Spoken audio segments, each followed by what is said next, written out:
throughout time and history, sharing has been such part of our culture, and so much of knowledge and culture throughout our history has not been open and free, and our tools and our services are able to help and assist to be able to do that. Creative Commons is an incredible organisation which was created almost 20 years ago, which was to solve the problems about sharing culture and knowledge across the world. And really what we're about is about unlocking knowledge and culture everywhere for everyone. We've developed a tool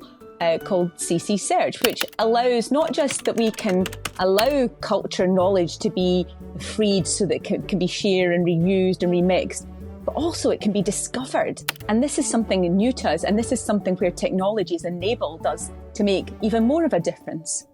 I think what has been incredible for CC Search is to have the partnership with AWS to be able to show that this tool can be able to empower and enable those who want to discover our content, but also be able to use that content to create the better world I think that we want to see. One of the cool things that the Imagine grant allowed us to do is to improve the infrastructure availability and reliability for CC Search and run the images that we index through a machine learning platform. The data that we are able to get by using AWS and Amazon's recognition software, this is data that doesn't currently exist. So now we're able to take the images from them, run them through machine learning, and learn more about what color is that image, what shapes are in that image, what are the objects in that image, and so forth.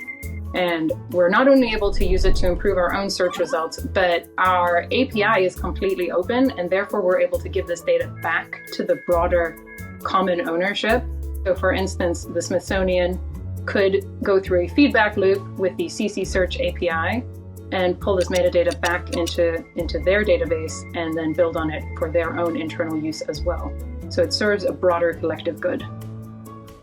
What's exciting for Creative Commons is that in the name, that not only are we opening up for the common good and the public interest, but we're also increasing creativity at the same time. And at a time of our economic challenges as well as with COVID combined, the fact that we can use creation to be innovative, to be timely, and to make that difference in the world of unlocking creativity for everyone everywhere, then this really is an organisation which I'm proud to lead and proud to see succeed not just in the past 20 years, but in the next 20 years.